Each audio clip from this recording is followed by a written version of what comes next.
Hello everyone, I am Dr. Mary Audio from Nagaland University. Today we'll explore classical organization theory, which is a foundational model in management and organizational behavior. We will also examine how this theory still influences the structure and function of agricultural extension institutions. Classical organization theory emerged during the Industrial Revolution, when organizations began to scale up rapidly and needed efficient ways to manage the labor and processes because of the exponential growth in organization.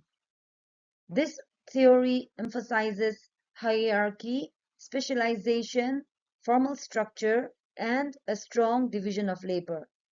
Key contributors include Frederick Taylor, Henry Fayol, and Max Weber. These thinkers developed systematic frameworks that remain relevant today, especially in large public systems like agricultural extension services.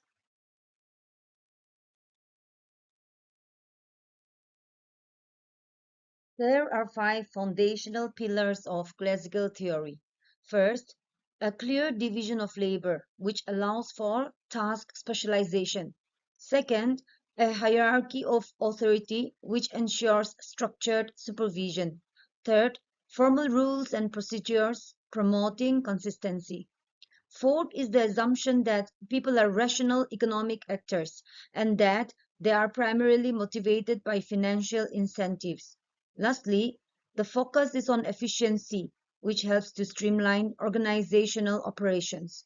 These principles are highly applicable to formal state-run extension systems where clear rules and accountability are essential.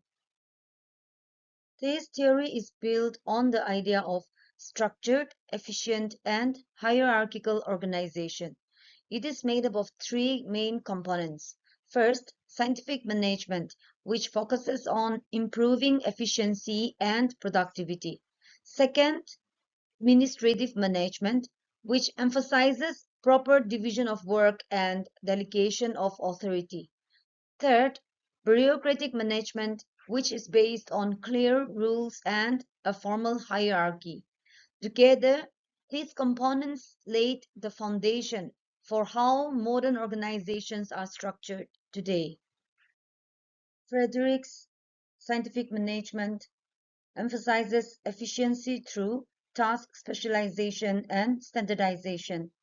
In any formal organization, this means assigning workers to specific roles that match their skills and ensuring tasks are performed in a consistent manner. The use of time motion studies helps managers to identify the most efficient ways to complete tasks, reduce waste, and streamline workflows.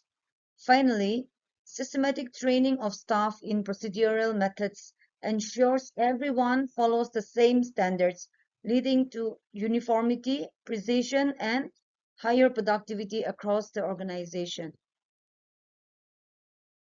Henry Fayol offered 14 management principles, including division of work, unity of command, and scalar chain.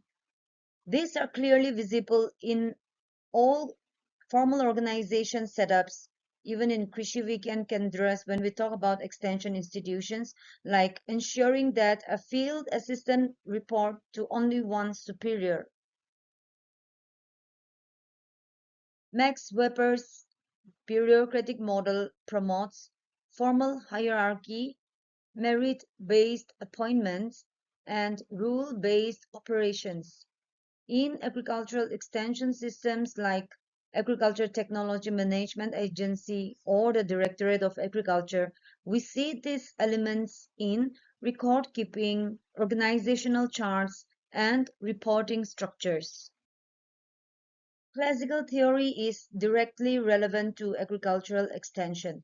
The typical structure which is followed, from the director down to program coordinators and field functionaries, mirrors the hierarchical model.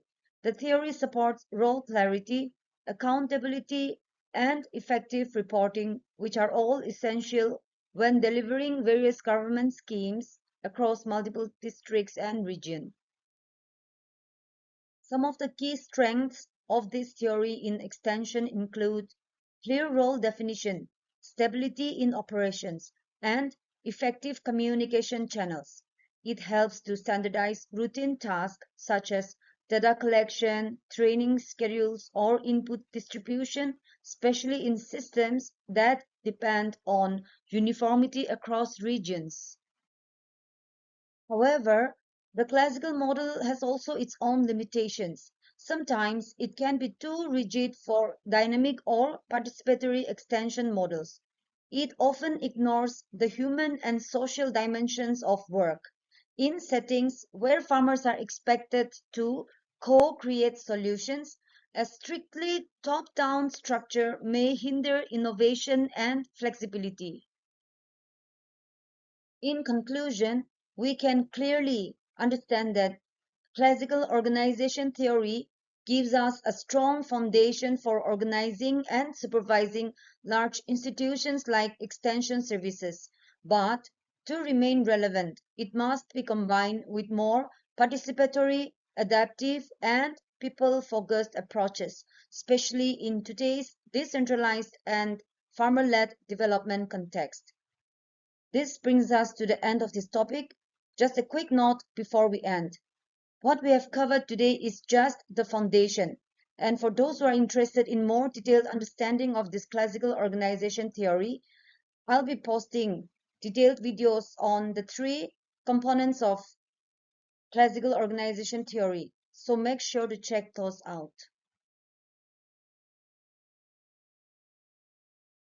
Thank you all.